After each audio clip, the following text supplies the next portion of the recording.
Welcome into the Sporting News Studios for First and 10, our weekly look at college football, brought to you by our good friends at Allstate. And with me, as always, my good friend Matt Hayes down in Florida. And Matt, you know, for all the talk of Alabama and Notre Dame and Oregon and Kansas State, Ohio State is the only 10-0 team in the country. Of course, they've got those NCAA penalties to deal with. How good is Ohio State? Yeah, there's that one team that's just hanging out there, Tom.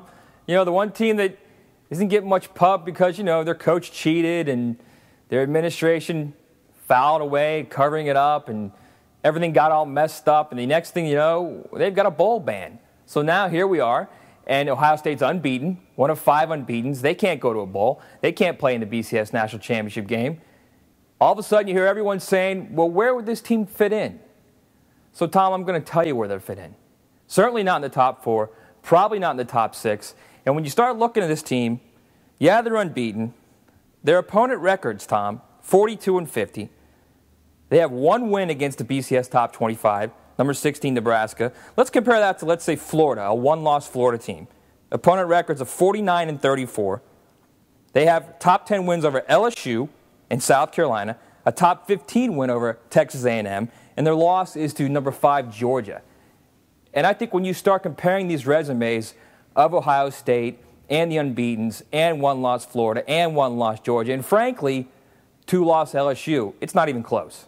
Yeah, I think it makes sense if you look at who they played. It's just nobody really jumps out at you. And now, speaking of penalties, Matt, you know, it's been a very interesting week for Miami. After 3 straight losses, they go out and beat Virginia Tech. Now they're kind of in control of their own destiny in the Coastal Division of the ACC. They're 5-4, but a pretty clear path to the championship game in December. What should Miami do about the penalties that seem to be coming their way? Well, if you look at Miami, Tom, they're feeling pretty good about themselves. Like you said, they stopped that little losing streak. In the Coastal Division right now, they're probably the team to beat, even though they're kind of week to week. Who knows how they're going to play? Last year, Miami got into a situation where they qualified for a bowl and they self-imposed and said, you know what, we're not going to a bowl because we know if the NCAA comes in and throws down the gauntlet on us, we're not going to go anyway.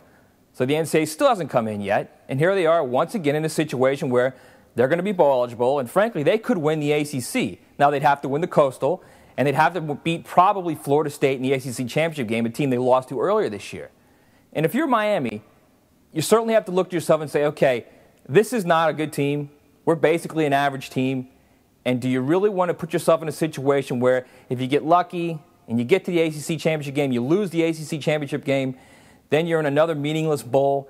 If I'm Miami, Tom, I'm self-imposing again because the reality is even if you do win the ACC championship, you're playing in the Orange Bowl against Louisville in front of, what, 20,000 fans? Because, I mean, frankly, they get 20,000 fans now for their home games. Why would Louisville against Miami be any different? Yeah, I see what you're saying. You got to be smart about these things, right? I mean, absolutely. Tom, the reality is instead of looking at the now and saying, you know what, let's see what we can do now, you have to look to the future if you're Miami. You are going to get hit by the NCAA, and you've got to find the best way to mitigate it. Gotcha. Now, speaking of moving on, Oregon beats USC at the beginning of the year. That looked like it would be a pretty meaningful win. But now USC has lost 3 games, but it still seems like a good win for Oregon as they try to kind of figure out a way to get to that national championship game. How big was that win for the Ducks? I think it's big for the Ducks, number one, Tom, but I think it could be even bigger for Notre Dame. Follow me on this logic now. You ready for this? If you look at that game, and we get to a point, let's say in 3 weeks, where we've got multiple unbeatens, and you're trying to figure out who's better, Oregon or Notre Dame, Notre Dame will play at USC their last game of the season in LA just like Oregon did. And if Notre Dame can go in there, and if Notre Dame with that defense can shut down USC, and they can score points on that average USC defense, and they're more impressive than Oregon was by going in there and winning 62-51, you're certainly going to make voters pause a little bit and say, wait a second, is Oregon all what they're cracked up to be? Maybe Notre Dame should be the team playing in the BCS National Championship game.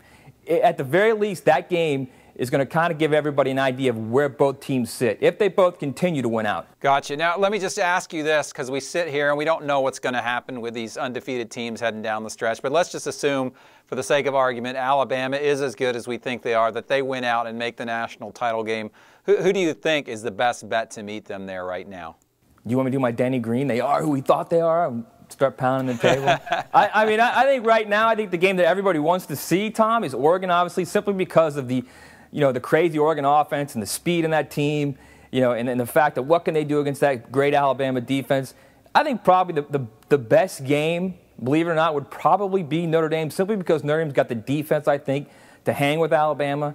I don't know about offensively. I'm still sketchy on them offensively. I think Kansas State's better than average on defense, pretty good to really good on offense. And I think Oregon, fantastic offense, but that defense, Tom, to me, that's going to get them in trouble in a game like that against Alabama. Yeah, makes sense to me. All right, man, thank you so much for your time this week. That has been First and 10 with Matt Hayes. Thanks once again to Allstate for bringing it all to you, and we will see you next time.